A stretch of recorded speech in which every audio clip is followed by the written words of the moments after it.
Hello everyone. Now welcome you all. This third session of class 7 biology. Now animal tissue. We have discussed about epithelial tissue and nervous tissue. In this session we are going to discuss about muscular tissue.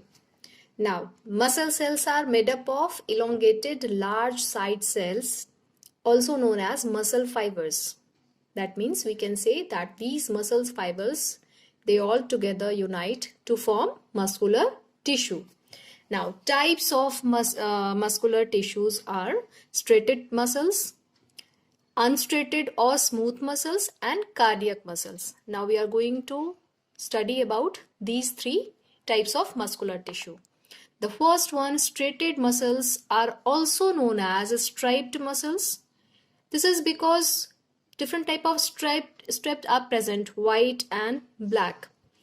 This is also known as skeletal and voluntary muscles. Now, voluntary, that means these muscles are under our control. Now, structure of striated muscles. Cells are long or elongated, non-tapering, cylindrical and unbranched. Now, where we can get these kind of muscles? Muscles of limbs, body wall, face, neck, etc.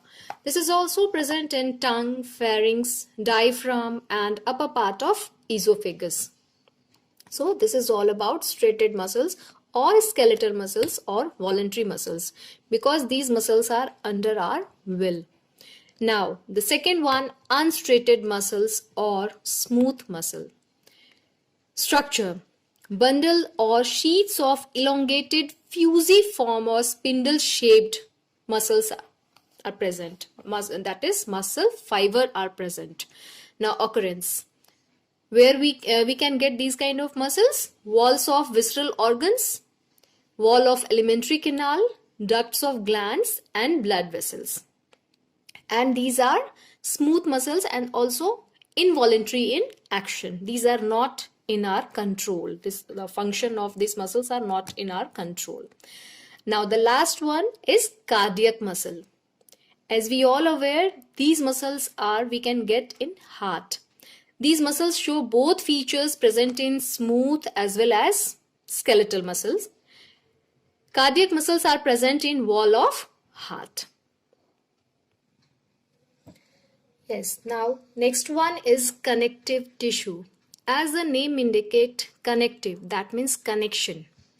The connective tissue is specialized to connect bone to muscle, or bind different tissues and also give support to various parts of body.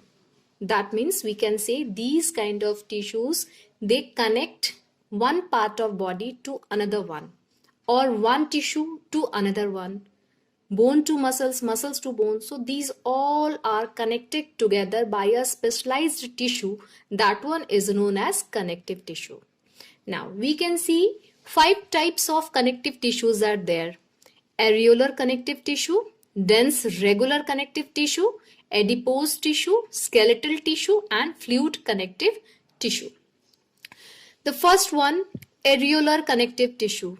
Now, it joins skin to muscles, fills space inside the organ and blood vessels and nerves. Next one is dense regular connective tissue. It is fibrous connective tissue. These are of subtypes, that is tendon and ligament. What is tendon? Tendon are type of fibrous tissue that can join muscles to bone. And what is ligament? Ligament are the fibrous tissue that can join bone to bone. So these 2 points you have to remember. What is the difference between tendon and ligament? Tendon, muscles to bone, and ligament, bone to bone. Next one, adipose tissue. Fat cells or adipocyte. This is also known as fat cell or adipocyte. That means fat cells are present in adipose tissue. This is a type of areolar. But the difference between these two are presence of these fat cells. These are also known as adipocytes. So these are present in adipose tissue. It is present below the skin, bone marrow, and it also acts as insulator. That means that can regulate body temperature. Now, student, you just can see that fat cells are present and that can act as an insulator, so that can regulate body temperature. Yes, now next is skeletal tissue. So, these are supporting tissue. These are of two types, cartilage and bones. Now, what is the difference between cartilage and bones?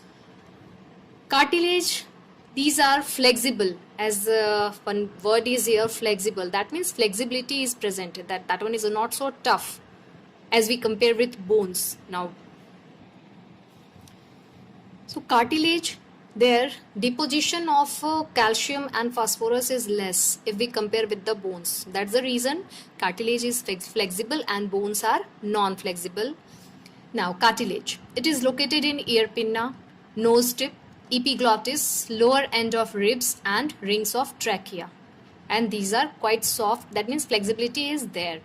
Now, bones.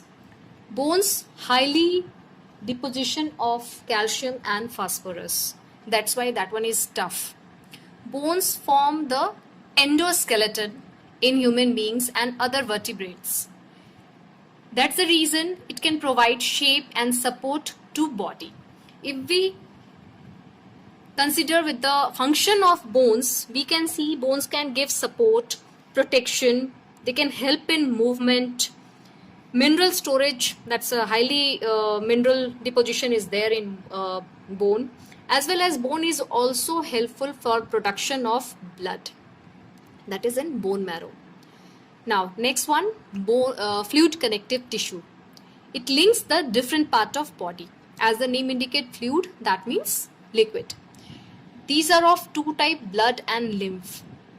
Now, in previous classes also we have already discussed about blood. Blood is very important fluid connective tissue in our body.